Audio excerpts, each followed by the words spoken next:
Seja muito bem-vindo a mais um Conexão ND nesta quarta-feira. E olha, hoje o programa vai contar uma história deliciosa, hein? Tenho certeza que você vai gostar e é uma história muito curiosa também. Imagine, você deve ter ouvido falar, claro, de Luís Vaz de Camões, um grande escritor português, né? Agora imagine se ele tivesse um dilema. Imagina ele dentro do navio, de um barco, né? Naquela época, 1500 e alguma coisa. Mas um barco e de repente esse barco começa a naufragar. E aí ele tem dentro de uma sacola, dentro de uma bolsa, o manuscrito de Os Lusíadas, a grande obra, né, de Luís Vaz de Camões. E de outro lado, a grande amada dele, uma mulher, né, que ele amava muito. E nesse naufrágio ele vai ter que escolher entre as duas coisas. Será que ele salva os Lusíadas ou ele salva a amada dele? Aí que fica o dilema, né? A gente sabe, claro, que o livro Os Lusíadas foi publicado, uma grande obra, né, que é praticamente uma referência da nossa língua portuguesa. Mas e se isso não tivesse acontecido, né, dessa lenda? Se ele resolvesse salvar a amada e não essa obra, a gente não teria os Lusíadas. Como é que teria sido então? É justamente essa obra aqui, ó, que a gente vai mostrar para vocês, Dinamene. É o nome justamente dessa amada, né, de Luís Vaz de Camões e que o nosso Michael Tenfen, que foi o vencedor do prêmio Unicred de Literatura, justamente por essa obra aqui, que ele discorre aqui nesse livro, que eu acho que é delicioso, e a gente vai conversar com ele aqui agora. Tudo bem, Michael? Como é que você está? Obrigado por ter vindo aqui. Eu que agradeço. Nosso Conexão ND. Esse livro aqui, Dinamene.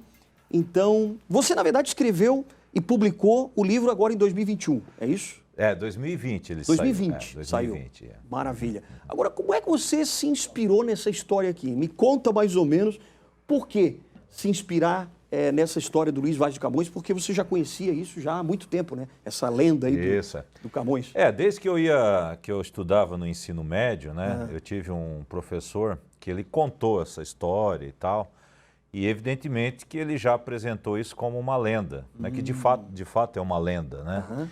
Eu investiguei, pesquisei, procurei, eu não consegui encontrar a origem, como todas as lendas, né? Mas eu acredito que essa história deva ter surgido em algum momento do século XIX, porque Portugal passou por uma guerra civil muito complicada e era um momento também das autoafirmações nacionais na Europa, os movimentos de independência aqui na América, né? Então era um momento de grande patriotismo. Então eu acho que essa lenda surgiu nesse momento justamente para dizer, vejam, povo português ou falantes do português, né? O Camões, ele abriu mão da sua felicidade pessoal para dar essa obra, né, de presente para vocês, os Lusíadas, sim, né, e tal.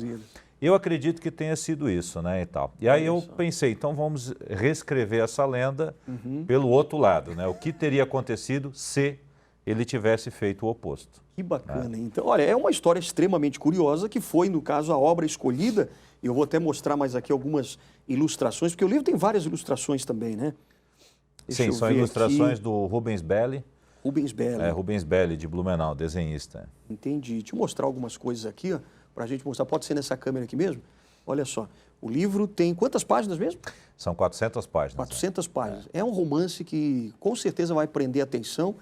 E, na verdade, você já soube disso. Quantos anos você tinha quando você ouviu falar dessa lenda? 15 ou 16. 15 ou 16 anos.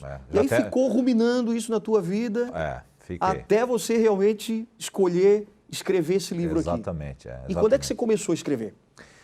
Olha, eu devo ter começado a trabalhar nesse livro ali por 2018, por ali. 2018, mais ou menos. 18. Eu devo ter terminado em algum momento de 2019, né, no primeiro semestre, né? E os livros, eles são assim, né? Você leva um tempo para publicar, né? Não é? As pessoas normalmente pensam, você escreve aqui correndo e publica no outro dia, né? Não é assim. Normalmente você escreve, leva um tempo, você dá uma revisada no livro, apresenta para algumas pessoas lerem, opinarem, né? Eu gosto muito de fazer isso. Quando eu tenho um original, eu gosto muito de pedir assim para amigos, né? Para lerem e que sejam inclementes. Porque daí eu posso mudar. Bem críticos mesmo. Bem críticos, Agora, depois que foi publicado, aí eu não quero saber de mais nada. Porque daí aí não dá para mudar, né? Não dá para mudar. Não tem como. Que legal. Mas você já tem outros livros publicados também, né? Outros livros. Sim, Aliás, o Michael Tenff, ele é professor de português também, né? Você Isso, é professor de português há muito tempo.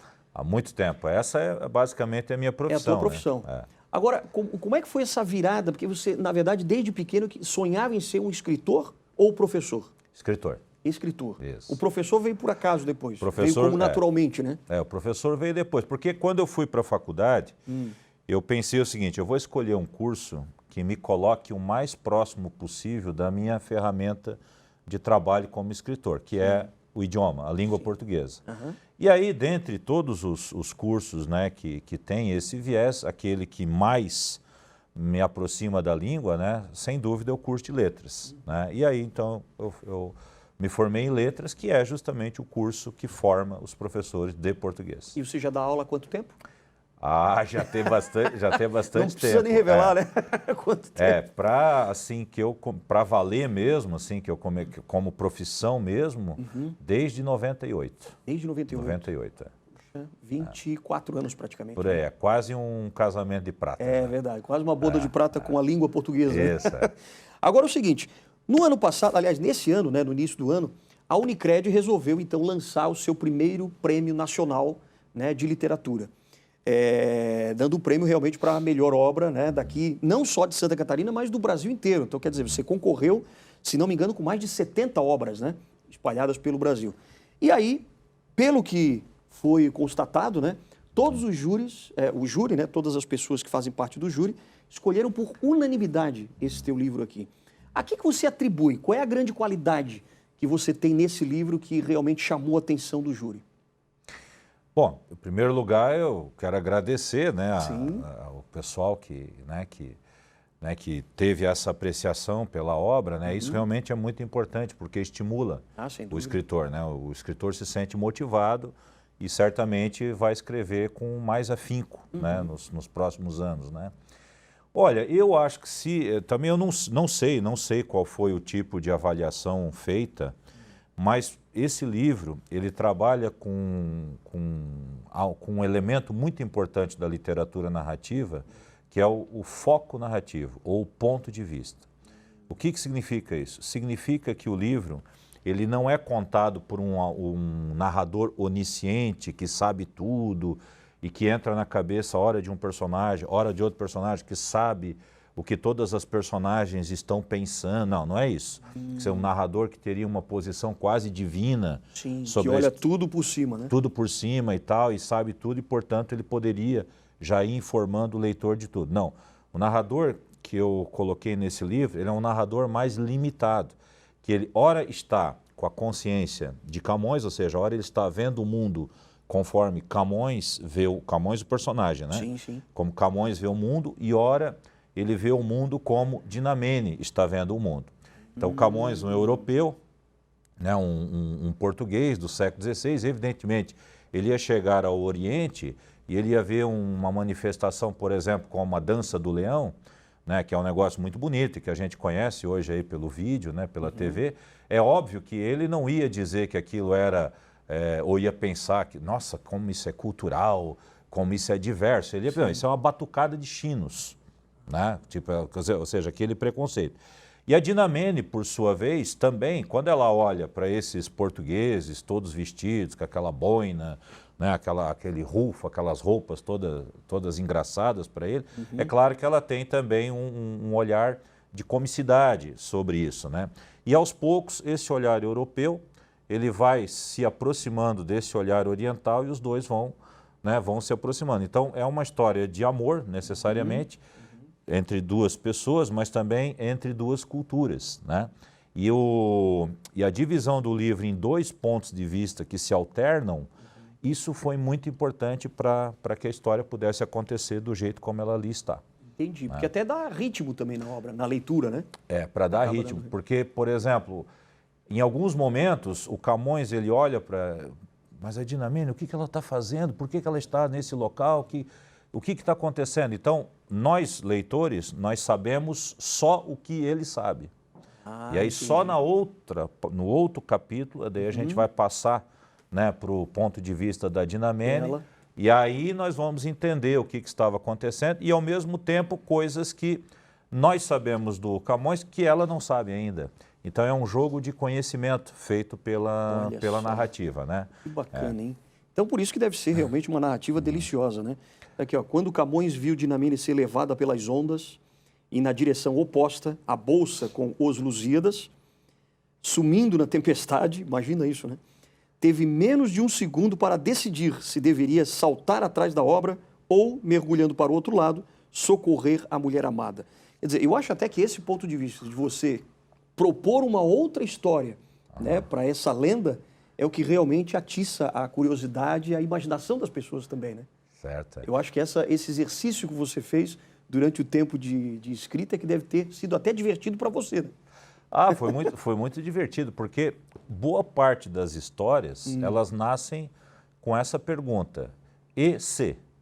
Né? Se tivesse sido de uma outra maneira, né? E se ele tivesse feito isso, e se ela tivesse feito aquilo, né? E muitas vezes da resposta, às vezes uma resposta meio tresloucada a essa pergunta, daí pode surgir um conto ou às vezes até um romance, né? Por exemplo, esse romance ele surgiu dessa pergunta. E se Camões tivesse salvado a Dinamene e não os Lusíadas, né? O que teria acontecido, né? A gente não teria, por exemplo, uma grande referência da língua portuguesa se nós não tivéssemos os Lusíadas.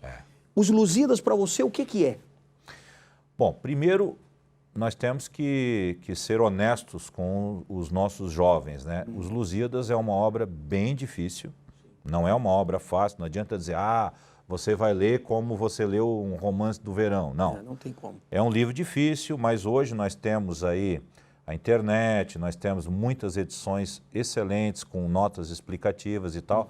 Então eu acho que o tipo de prazer que você pode tirar da leitura dos Lusíadas é o prazer da descoberta, é como você matar uma charada, é como você desvendar um pergaminho, alguma coisa nesse sentido.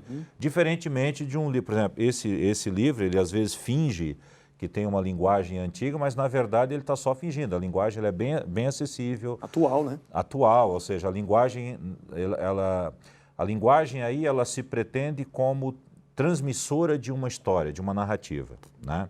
Então, quando tem algumas palavras, é justamente para você dar um perfume, um aroma local, assim por diante, né? Então, em primeiro lugar, isso. Os Lusíadas é uma obra difícil, mas é um desafio muito interessante para qualquer leitor.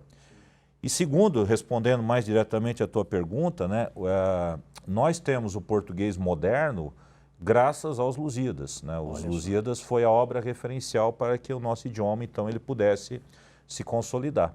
Então, explicando assim um pouco mais detalhadamente, né, os documentos antigos é uma barafunda, você encontra todo tipo de ortografia, todo tipo de normas, né?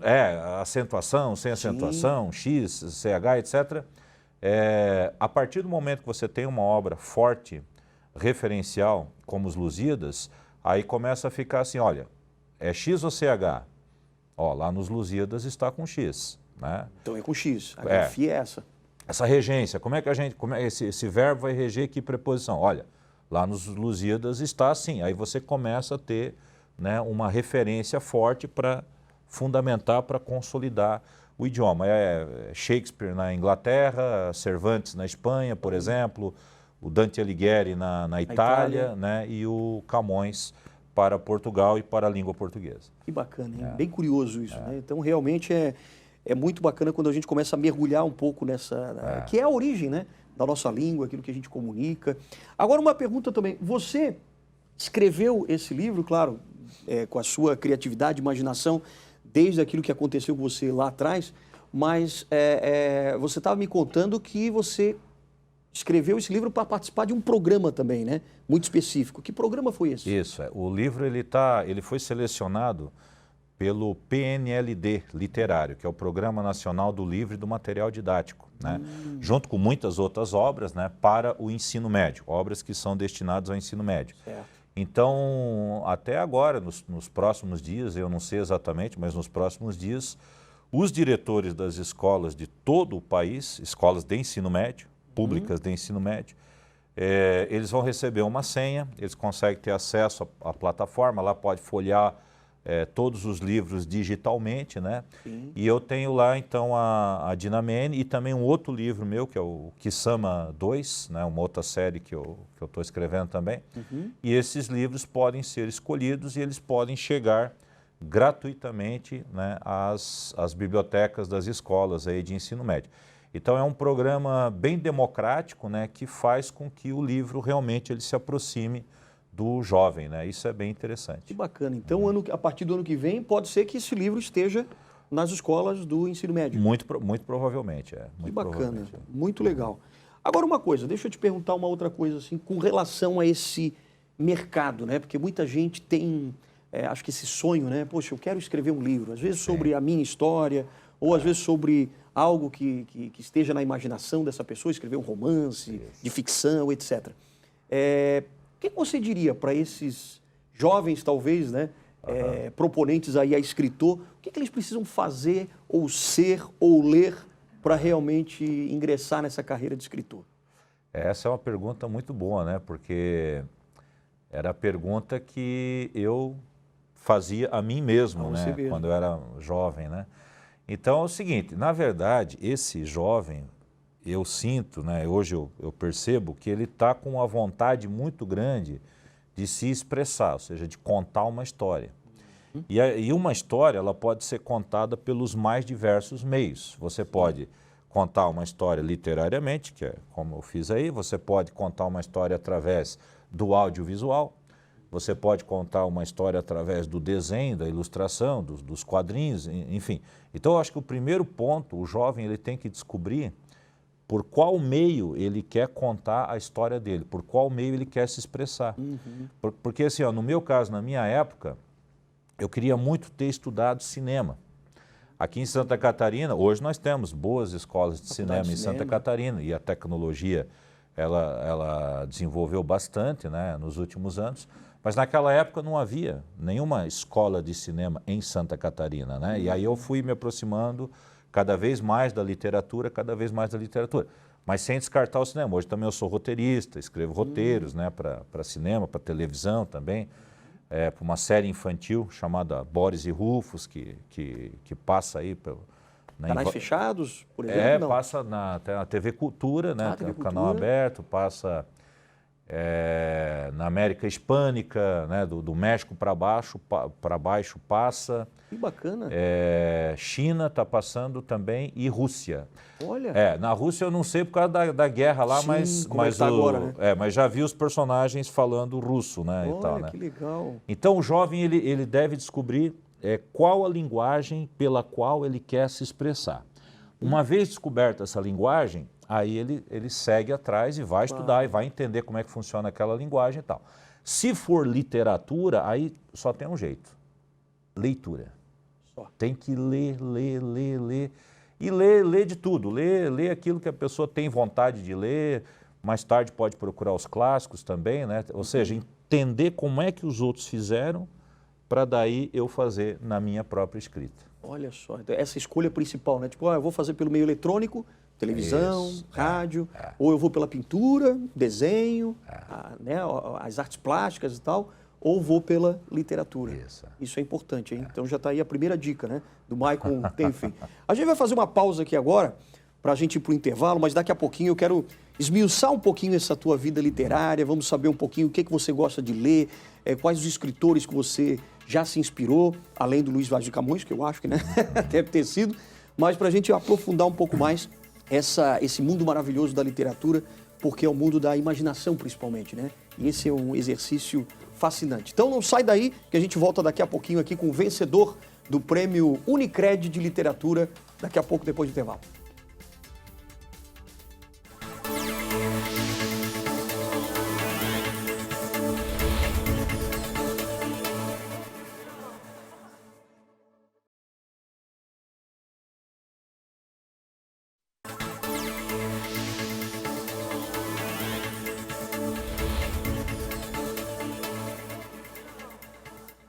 Já voltou? Poxa, eu estou lendo aqui o livro do nosso escritor aqui, que foi o vencedor do Prêmio Nacional Unicred de Literatura, Dinamene. Uma história muito bacana, um romance de ficção, né? Em que ele narra aí uma possível história E se o Luiz Vaz de Camões, lá depois do naufrágio, se ele não salvasse, por exemplo, a obra dele, Os Lusíadas, que é referência nossa aqui, e ele tivesse salvado Dinamene? É esse aqui, então, o tema, né, dessa obra que foi vencedora agora, por unanimidade, hein, do Prêmio Literário da Unicred. Agora, diz uma coisa, Maico, você sempre gostou de literatura, você quis já ser escritor, né? Você é um escritor que você se considera já realizado nessa profissão? Ou você acha que ainda tem muito para fazer, que você ainda está trabalhando em outras obras? Como é que você encara essa profissão de escritor? Olha, eu acredito que o escritor, a partir do momento que ele se sentir realizado, ele para, né? Para, né? Ele É verdade. para. Então eu sinto assim, né? Eu acho que eu ainda tenho que escrever um livro bacana, né? Eu acho que eu ainda tenho que... mas assim, a realização do escritor, num outro sentido, eu acho que ela vem no dia a dia, ela vem no texto, assim. Você está trabalhando no texto, você chega ao final do dia, você, né, revisa o texto, você está satisfeito. Nem sempre eu estou satisfeito com o texto, muito pelo contrário, né? E aí, mas há dias em que você realmente fica satisfeito com o trabalho, né? Isso é a realização, né?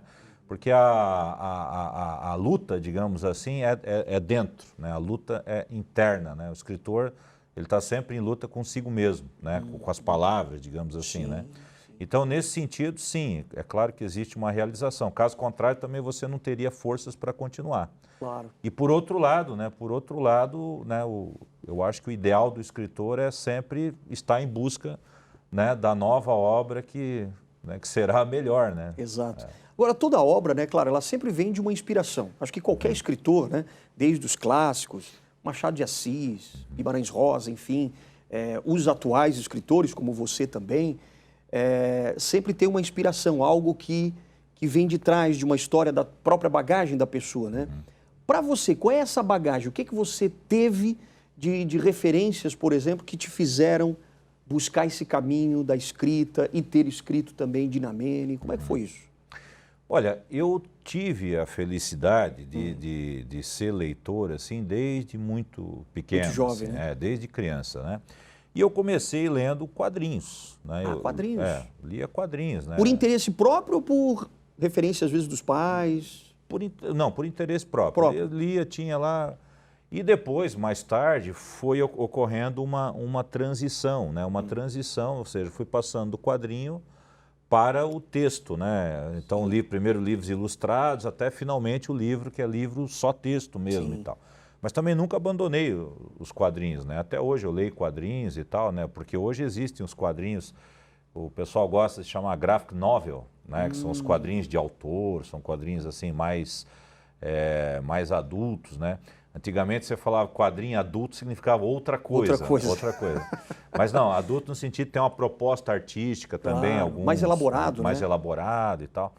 Então eu tive essa sorte, né? E aí chega um momento, né? Isso eu sempre falo quando eu visito alguma escola, converso com estudantes, né? Se você lê bastante, vai chegar um momento em que você vai sentir a vontade de também contar a sua história, ou seja, de também escrever a sua história, né? E eu acho que isso praticamente inevitável, isso acontecer, né? Você tem um bom leitor, vai chegar um bom leitor no sentido de que lê bastante, vai chegar um momento que ele vai querer também escrever a sua própria história. E tem algum escritor, por exemplo, que te influenciou já lá na infância, na adolescência, nos livros, no texto mesmo, que você já começou a ler, às vezes na escola, influenciado pela professora? Teve algum que já te pescou naquela época? Teve sim. Teve um autor, quando eu tinha 12 anos, eu comecei a ler esse autor, Karl May. Karl May, um escritor alemão, né? Não confundir com Karl Marx. Não, por favor. Que é outra coisa, né? Então, o Karl May, ele era um escritor de aventuras, né? Ele praticamente nunca saiu da Alemanha, mas ele escrevia histórias que se passavam no oeste americano, isso durante o século XIX, no antigo Império Turco-Otomano, aqui na Cordilheira dos Andes, então eram, né, na Lapônia, enfim, era um viajante, que seria ele mesmo, mas era tudo inventado. Eu achava que era verdade, tá entendendo? Mas era tudo inventado. Tudo inventado. E ele narrava as aventuras, eram livros enormes, livros de 350 páginas, né? E eu lembro, alguns dos meus colegas também, a gente lia aquilo... Mas você descobriu como, assim, esse autor? Na biblioteca do colégio em que eu estudava, né? Entendi. Então, lá em Blumenau? Isso Onde? em Ituporanga, na minha cidade Ituporanga. natal. Cidade natal, certo. E aí, depois disso... Porque daí, assim, daí era um momento, 12 anos, 13 anos, 14 anos, aquele momento mágico da aventura, do sonho, né, da fantasia e tal. E depois você vai, né, amadurecendo e as leituras também vão amadurecendo. E mais tarde eu descobri um escritor, por exemplo, como Rubem Fonseca, né, nessa época eu já estava na faculdade, né, que é um autor assim, né, seria dito brutalista, tem um realismo, uma coisa... E em determinado momento da vida aquilo é muito interessante, né, para você ler, né, aquela realidade e tal. Que também não é realidade, também é fantasia, também é ficção, mas tem uma outra chave de linguagem, tem uma outra pegada, digamos assim, né. E mais tarde fui descobrindo muitos outros autores, como eu estudei literatura, né, acabei descobrindo, né. Mas eu gosto muito dos autores, né, os autores latino-americanos, né, do boom latino-americano. Nos anos 60, né, teve esse fenômeno é chamado de boom, né, como uma explosão de autores, principalmente de língua espanhola, aqui da América, que começaram a ser lidos na Europa, nos Estados Unidos, na Ásia, né, principalmente o Gabriel Garcia Marques, né, com 100 Anos de Solidão. 100 Anos de Solidão. É o mais famoso dele, eu acho, né? É, o mais famoso. O Mário Vargas Llosa, né, que ainda está vivo, ainda está em atividade, né? E até alguns autores brasileiros, né? O Guimarães Rosa, que você citou, o Jorge Amado, que foi muito popular, né? E o meu preferido aqui do Brasil, dessa fase, o Érico Veríssimo, né? Érico Veríssimo? Érico Veríssimo, é. Olha só. Teve um livro que eu li, eu acho que foi que me despertou um pouco também para o gosto da literatura, que foi Olhai os Lírios do Campo. Érico Veríssimo. Fantástico esse livro, né? E um livro grande até. Sim, sim. Eu lembro que eu tinha que fazer a ficha de leitura desse livro e era muito grande, mas tinha que... Mas aí você já vai percebendo realmente que esse mundo da literatura, eu acho que é a base, né, para você formar uma bagagem sua, porque você não pode viver todas as vidas que você gostaria. Você precisa, às vezes, ter outras referências, visões de outras pessoas para poder ter uma bagagem. Você concorda com isso? Totalmente, né? É por isso que a literatura existe, assim como as outras artes, né? Eu costumo dizer para os meus alunos na faculdade assim, que a nossa vida, né, talvez até felizmente, né, ela tende à monotonia, àquilo que é corriqueiro, à rotina e talvez até ao tédio, né? Nós vamos ter alguns grandes momentos nas nossas vidas, né? Vai ter um momento em que nós vamos lutar por alguma coisa, né? Ardentemente, vai ter um momento, né, em que nós vamos nos apaixonar, vai ter um momento em que, sei lá, nós vamos sentir medo, né, como uma história de terror e tal, vai ter um momento em que nós vamos ser mais alegres, nós vamos rir como se estivéssemos numa comédia, né? Mas de maneira geral, a nossa vida ela é muito reta, ela é muito, né, a gente vai para o trabalho, volta para casa, vai para o trabalho. Tem uma rotina, né? Cria essa rotina, né? E a arte, né, especificamente a literatura, ela nos dá essa oportunidade, como você falou, de viver 1000 vidas mais, né? Eu acho que é por isso que a literatura ela fica assim, quer dizer, o grande poder estético da literatura é auxiliar, né, a nossa capacidade de imaginação. Exato. E aí você vai viajando, vai vivendo essas outras vidas e vai criando a sua própria bagagem, depois talvez para ser um escritor também, né? Acho que isso aconteceu com você, né? Isso, exatamente. Dá para você dizer, por exemplo, qual foi ou qual é, talvez, o seu livro hoje de cabeceira? Você tem algum livro hoje que você está lendo para te inspirar nas suas próximas obras? E daqui a pouco a gente já vai querer saber o que você está escrevendo também. Olha, existem grandes livros, né? Eu que, né, pretendo ser romancista, então existem grandes livros assim que são livros fundamentais. Dentro da tradição literária brasileira, o Grande Sertão Veredas, né, do Guimarães Rosa, é o tipo de livro que você leu uma vez e depois você sempre volta a ele, você lê fragmentos, né, um livro para você estudar, né, e tal. Na tradição internacional, sem sombra de dúvida, o Ulisses, né, do James Joyce, né, que é também um livro bastante denso, ao mesmo tempo muito engraçado. Novamente, aquele livro que você lê uma vez, você talvez não entende completamente, mas depois você sempre volta a esse livro porque tem muitas questões humanas lá, tem muitas questões formais. Então, esses seriam livros, como você falou, de cabeceira, né, de consulta, né, e tal. Mas, assim, os romances que eu li, né, tem 3 que eu sempre menciono, que foram 3 livros marcantes, assim. Né, eu li em diferentes momentos da minha vida e cada um deles me abriu a cabeça para um caminho diferente. O primeiro é o Evangelho segundo Jesus Cristo, que é do José Saramago, o único prêmio Nobel da língua portuguesa, né? Verdade. Foi em 98. Inclusive, o Saramago estaria completando 100 anos, agora em 22. Né? O segundo livro de um autor norte-americano, o Paul Auster, que se chama O Livro das Ilusões, também foi um romance assim, que me marcou muito. E o que eu diria, o romance mesmo, assim, um romance muito bem escrito e que me ajudou também a entender muito esse negócio do ponto de vista, do foco narrativo que eu mencionei antes. É um livro, tem um título meio engraçado, mas é assim mesmo. É A Festa do Bode, do Mário Vargas Llosa. Olha só. Um livro que ele publicou no ano 2000 e que trata da ditadura Trujillo na República Dominicana, entre 1930 e 1961. E esse livro narra o assassinato real que aconteceu do Trujillo em 61, só que, claro, como romance histórico, Dinamênia é um romance histórico, né? Ele pega fatos reais e vai criando, né, a ficção, né, em ondas concêntricas ao redor daquele foco. Isso, Então, esses 3 livros, para mim, assim, são 3 romances extremamente bem escritos, cada qual dentro de um estilo muito diferente, né? E cada qual com uma temática assim, capaz de abrir a cabeça aí das pessoas. Né?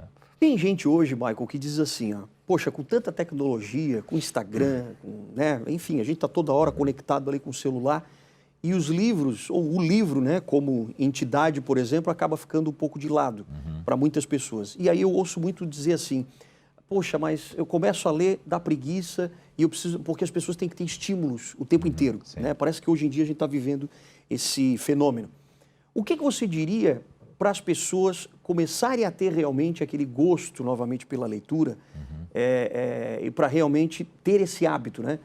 E tem alguns filósofos até que dizem assim, poxa, mas a leitura não precisa ser exatamente você pegar aquele livro hoje e ter que ler até o final. Você pode muitas vezes ter esse livro, cansou desse, vai para outro, e vai para outro, e vai formando a tua literatura. O que você diria? Qual é a tua dica para isso, para você ter esse gosto? Eu acho que muitas pessoas têm essa opinião porque ainda não descobriram a literatura como um todo e não descobriram a narrativa literária, o romance. Né? Até explicando, né, romance, muitas pessoas pensam que romance é necessariamente uma história de amor. História de amor, exato. Né? Não, pode ter romance de ficção científica, tem romance policial, romance de aventura e até, né, o romance de amor. Né, e tal. A partir do momento que você descobre, né, por quê? Porque o romance, ele te dá um tipo de experiência mental que o cinema não dá. Então, por exemplo, o cinema tem coisas que o romance não tem. O cinema é maravilhoso, né? Todos a imagem, os efeitos sonoros, tudo aquilo é incrível. Tá? Só que ele vai até um determinado ponto, principalmente na estrutura mental das personagens. Né? O romance é o contrário, o romance tem coisas que, se tentar imitar o cinema, isso é um erro muito comum do início, um erro que eu cometi, por exemplo, no princípio. Se o romance tentar imitar o cinema tal e qual, vai dar tudo errado. Então, por exemplo, você vai... pega uma cena de ação, por exemplo, né? Como Dinamênia tem várias, né? Cena de ação. E se você começar a descrever uma cena de ação como se você estivesse descrevendo uma tela, vai ser muito chato, né? Porque a narrativa é completamente diferente. É né? diferente, é completamente diferente, né, e tal. E a mesma coisa acontece, muitos filmes, eles tentam ser romances intimistas, e aí fica para nicho, né, tipo, fracassa. Então, são linguagens diferentes, né. Tem uma história muito interessante do João Cabral de Melo Neto, o poeta, né, falecido em 99, um grande poeta brasileiro. Quando ele era jovem, que ele foi ao cinema pela primeira vez, né, o cinema ainda estava nos seus princípios, né, e ele diz o seguinte, mas então acabou o romance, por que eu vou ficar, né, um mês em cima de um livro de 400 páginas se eu entro numa sala e em 2 horas eu tenho tudo aquilo. Realmente, a desconfiança dele fazia todo sentido, Sim. né? Mas a literatura permanece, o romance permanece, porque ele oferece ao leitor experiências que o cinema não consegue. Então, o que eu digo é o seguinte, você primeiro precisa descobrir o romance, ou seja, você tem que ir fundo nesse negócio, para daí sim, aí você dizer que não tem tempo, que não, sabe? Porque, claro, se você está lendo ali um livro no começo e tal, é claro que você não está sentindo todas aquelas emoções que o texto pode proporcionar, tá entendendo? Sim. Então, assim, tem que realmente... No cinema é mais fácil, todo mundo foi criado na frente da televisão, você Claro. liga ali... Aquela imagem já te leva, né? E deixa a coisa acontecer. Só que o resultado emocional daquilo vai ser muito mais superficial, né, se comparado com o resultado emocional da literatura. Só que na literatura você tem que investir. Claro. Então uma pergunta assim, a gente já está com o nosso tempo terminando, tinha tanta coisa ainda para te perguntar, mas assim, qual é o romance, por exemplo, que você indicaria, um romance leve, bacana, para as pessoas começarem a ter esse hábito? Tem algum assim que você recomendaria? Olha, depende. Se for assim, né, uma pessoa mais jovem, eu digo, se for para menino, então vamos lá. Se for para menino, tá? Eu vou indicar o Buffy Spallanzani. Buffy Spallanzani, grande, do Rubem verdade. Fonseca, Rubem né? Fonseca. Um livro dos anos 80, muito engraçado, muito bom, muito interessante, né? Muita palavra engraçada. Exatamente. Tem umas ali que é bem... E se for para menina, então vamos separar dessa maneira, né? Eu vou indicar esse livro que você mencionou. Claro, não é só para menino e para menina, né? Mas Sim. Olhai os Lírios do Campo. Opa, né? legal. Que é um livraço, assim, foi o primeiro grande sucesso do Érico Veríssimo. Fantástico. E é um livro que te leva, né? Que te faz imaginar muitas coisas, te faz pensar né? Sobre questões da existência, né? E tal. Então, são livros brasileiros leves, diretos e que eu tenho certeza que todo mundo vai gostar. Que maravilha. Bom, a gente precisa encerrar, mas você está escrevendo um novo livro, né?